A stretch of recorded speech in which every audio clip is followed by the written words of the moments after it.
Songe sur l'enlèvement de l'Église. Je me prénomme Thomas. Le mercredi 15 septembre 2021. J'étais au travail et je devrais dormir là-bas. Comme d'habitude, je dormais toujours avec un collègue du travail. Ce jour-là, nous sommes allés dormir à 22h, heure universelle, et le matin, à cause de la lumière forte du dehors, nous nous sommes réveillés pensant qu'il était 6h. Mais lorsque nous avons regardé l'heure, il était 4h du matin, pourtant la lumière du dehors était très forte. Donc vu cela, nous nous sommes recouchés en causant tous les deux, puisqu'on n'avait pas sommeil. Et tout d'un coup, je me retrouve avec ma tante. Elle était occupée à griller des galettes et moi à environ 15 mètres d'elle. J'étais arrêté et je fixais l'entrée d'une buvette. Puis quelques minutes après, je pouvais attendre crier les gens qui étaient dans la buvette des voix fortes. Les morts se sont réveillés, les morts se sont réveillés, les morts se sont réveillés. Puis je les voyais sortir de la buvette en courant. Je regarde derrière moi, je vois du monde qui courait de partout, ça pleurait fortement. Je voyais l'apparition des morts partout. Et j'ai reconnu l'événement, le dernier temps, puis j'ai vu un mort devant moi et il est parti en courant aussi. J'ai demandé à ma tante si elle avait vu ce dernier en disant son nom, et elle dit non, puis elle me demande, mais il est mort non? Je dis oui, elle aussi a commencé à courir, je sais pas où elle partait. En réalité, cette personne que j'ai vue n'est pas encore morte, puis ma tante et moi on se parlait pas en réalité, mais maintenant ça va.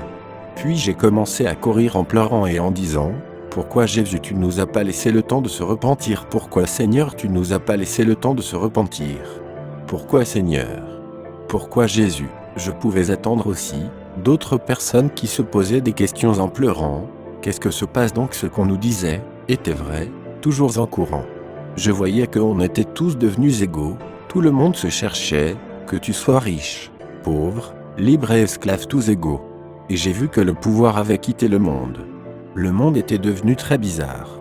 Je vivais une pure réalité, je dis bien une pure réalité, je pensais que nous étions dans l'événement. Et je me suis réveillé, c'est là j'ai compris que c'était un songe pour m'avertir de ce que devrait arriver. Donc je dois me repentir. Mes frères et sœurs, dans les premiers jours je suis resté calme et fuyant le péché. Mais combien de temps ça durait? J'ai commencé à faire plus que je faisais avant, mes péchés ont commencé à tripler, je faisais pire qu'avant. Et j'avais complètement oublié que Dieu m'avait donné un avertissement. Donc j'ai compris que Dieu me demandait de me réconcilier avec ma tante. Et voilà 7 mois plus tard un autre songe. Le mercredi 15 septembre 2021, premier songe, et le mercredi 2 mars 2022, deuxième songe que Dieu me montre à la même heure et un même mercredi encore.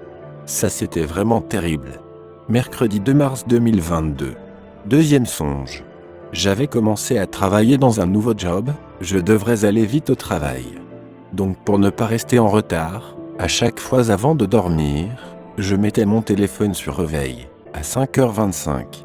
Mais ce jour-là, j'ai navigué avec mon téléphone jusqu'à 23h. Avant de dormir, j'ai voulu programmer le réveil, mais je me suis dit, comme je suis déjà habitué, je vais me réveiller à l'heure exacte. Puis je me suis couché et j'ai plus vu la suite. Un moment après, je me suis réveillé, pensant qu'il était 5h25, puis j'ai regardé sur mon téléphone, il était 4h quelques minutes, et j'ai dit, il n'est pas encore l'heure et je me suis recouché. Je ne sais pas ce que s'est passé, mais je me suis retrouvé avec des amis à la rivière en train de nager. Puis tout d'un coup une fille est apparue, je ne sais pas si je dois dire une fille, parce que sa beauté et sa peau n'étaient vraiment pas de cette terre. Vêtue d'une robe blanche, oui blanche comme la neige. Puis elle a commencé à crier fortement, fortement. Le temps est arrivé, le temps est arrivé, le temps est arrivé. Nous nous sommes mises à la regarder et les autres se posaient la question, mais elle parle de quel temps? Moi je savais de quoi elle parlait, j'ai répondu en disant, elle parle de la fin du monde. Nous avons commencé à courir pour aller voir qu'est-ce que se passe. Et quand nous sommes arrivés au village, c'était des pleurs et la panique partout dans le village. J'ai vu les habits des gens qui étaient enlevés, c'est là que j'ai réalisé que c'était l'enlèvement du Fils de l'homme, l'enlèvement de l'Église, qui a eu lieu et mes amis et moi nous étions restés. Je me mis à pleurer, oui pleurer comme jamais. Je posais des questions à Dieu en pleurant. Pourquoi je suis resté, Seigneur? Pourquoi tu m'as laissé, mon Dieu? Pourquoi Jésus? Et je pouvais attendre les gens qui se posaient des questions. Qu'est-ce que s'est passé? Puis je voyais les gens qui couraient sur tous les côtés, et le Seigneur me montra dans une famille, où il avait pris qu'une seule personne, mais je pouvais voir les membres de cette famille pleurer, comme depuis que le monde est monde. Les gens n'ont jamais pleuré comme ça. J'ai remarqué une dame qui pleurait trop. C'est ainsi que partout les gens pleuraient, même si le sang pouvait sortir, ça allait sortir. Puis d'autres me posaient des questions sur ce qui s'était passé, puis j'ai expliqué l'événement. Puis j'ai eu la sensation que ma tante était enlevée aussi, donc j'ai eu l'envie d'aller voir à la maison si vraiment elle était partie. Comme je ne croyais toujours pas ce que s'était passé, je me suis posé la question si je n'étais pas en train de rêver, mais non, je ne rêvais pas, c'était une pure réalité que je vivais. Donc je savais que j'étais resté sur la terre. Je pleurais toujours, un coup je me suis réveillé avec cette parole à la bouche. Dieu merci. Je regarde l'heure, il est 5h35. J'avais tout compris. J'ai dit Dieu merci, parce que j'ai encore le temps de me repentir. J'avais des larmes aux yeux. S'il m'a réveillé à 5h35, c'est pour ne pas rester en retard au travail. Imaginez que c'était le dernier temps qui était là. Notre Dieu ne fait rien dans le hasard. Mercredi 15 septembre 2021. Mercredi 2 mars 2022. Même heure 4h, même scénario avant le songe. Vous qui doutez, vous qui ne croyez pas, vous qui raisonnez. On ne raisonne pas avec la parole de Dieu. Les Saintes Écritures disent « Ce qui arriva du temps de Noé arrivera de même à l'avènement du Fils de l'homme. Aujourd'hui, les jeunes, les moins jeunes, les vieillards, sont tous intéressés par des choses inutiles, l'argent, le football. Traîner dans les bars et marquis, beaucoup de bêtises d'autres. Tous les matins, des vieilles personnes, qui sont derrière vos fenêtres, sur la route du travail, dans les rues qui vous prêchent la parole, pensez-vous qu'ils n'ont rien à faire? Au moment où tu prends ton drap, pour te couvrir, ils sont dehors en train de parler de Jésus. Faites attention. Le diable fait en sorte que vous ne vous rendiez pas compte de la trompette qui va sonner bientôt. Le diable, son but, c'est de vous plonger dans des choses inutiles, afin que l'arrivée du Christ vous surprenne, dans les bêtises et dans le péché. Mardi 29 mars 2022. Environ 17h-18h. Ce jour-là, j'ai eu un mot de tête, que depuis ma naissance j'ai jamais eu, au point que mes nerfs de ma tête battaient tellement fort. Je suis revenu du travail, j'ai voulu me coucher pour me reposer un peu. Mais je n'arrivais pas à fermer l'œil, tellement c'était fort, j'ai appelé un ami pour lui expliquer. Il m'a demandé de prier et j'ai fait cela, mais après la prière je pouvais sentir le mal diminuer. Donc j'étais couché, j'ai essayé de dormir. Je sais pas ce qui s'est passé, mais c'était comme si je parlais à quelqu'un et je me plaignais de ce que Dieu m'avait montré en songe, que j'ai parlé à mes proches et certains ne voulaient pas m'écouter. Puis j'attendais quelqu'un me parler, il disait des choses qui comblaient vraiment mon cœur. Depuis que je suis né, j'avais jamais eu une telle joie, une joie immense, oui une grande joie, au point que je souriais quand il me parlait. Mes frères, vous attendez parler d'une joie immense. Je vous rassure qu'il n'y a pas de mots pour qualifier cette joie. Je ne voulais pas oublier ce qu'il me disait, donc je voulais me lever pour écrire ces choses, mais non je pouvais pas, j'ai tout fait mes zéros. Puis quelques minutes après je me suis levé, mais j'avais oublié presque tout ce qu'il m'a dit, mais c'est d'une seule phrase que je me suis rappelé, il disait, il doute, et se pose des questions, dis-leur de croire. Qu'à toutes ces questions qu'ils se posent, je peux les répondre par une seule réponse et ils n'en seront capables d'en poser d'autres, les mots sont pas exacts, mais c'est la même chose. Incroyable, mon cœur était rempli de joie, regardez comme il est bon d'être à la présence de son Créateur. Bien aimé, c'est cette phrase dont je me suis souvenu, sinon j'ai oublié le reste. Même j'avais mal à la tête, mais à ce moment-là je sentais plus la douleur. Quelle merveille! Le samedi 9 avril 2022. Il est 3h15, je viens de faire un songe tout à l'heure. J'étais avec mon frère et mes amis, nous étions là quelque part rassemblés, et tout à coup la terre a commencé à trembler. Donc ce fit la panique totale, tout le monde a commencé à se disperser, avec la peur et des pleurs. J'ai retrouvé mon frère et mes amis, nous nous sommes retrouvés après puis on courait pour aller chez nos amis qui n'étaient pas loin. En partant, comme il y avait le tremblement, j'ai reçu des pierres sur ma tête et mon ami me dit « Fais attention, nous sommes sous la tour Eiffel de Paris ». J'ai senti vraiment cette douleur en moi.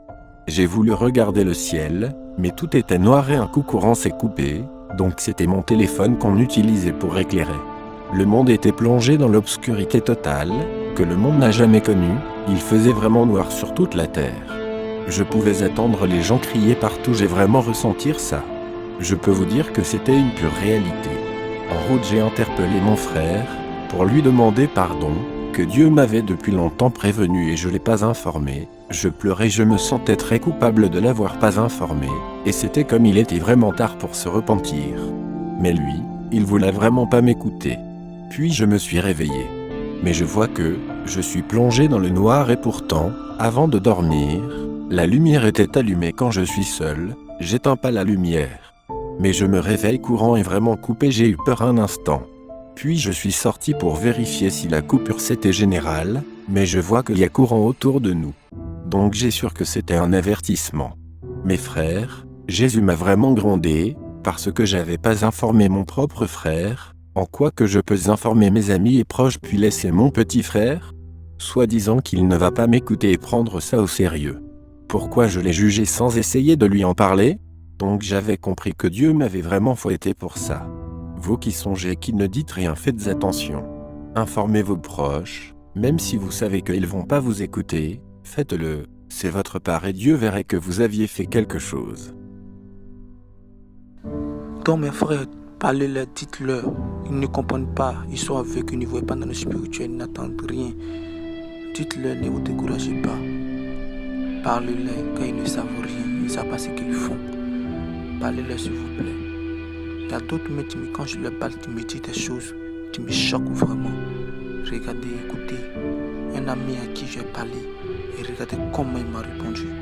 Il était vraiment choqué. Vraiment choqué. Yeah, pardon. Et pas il m'a été soutenu là. Pardon. C'est quoi qui va arriver? Explique-moi c'est quoi qui va arriver. Il y a des gens qui sont nés avant toi, ils ont dit ça va arriver. Tu as compris? Et puis nous sommes nés. Et puis nous sommes en train de dire ça va arriver.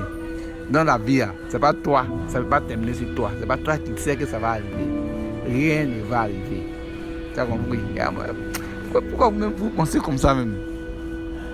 Toi là, tu as un problème quoi. Qu'est-ce qui va arriver? C'est quoi qui va arriver? Rien ne va arriver ici. C'est quoi qui va arriver? Toi, nos aïeux, ils étaient là jusqu'à... Et puis, nos grands-parents sont venus, ils sont là. Ils ont vécu. Ça va arriver, puis nous sommes arrivés. Donc, c'est pas si toi, maintenant, ça s'est terminé, mon cher. Et l'arrivée de Jésus-Christ, tout le monde sait. Tout le monde sait, puis tout le monde en parle. Tout le monde est chrétien.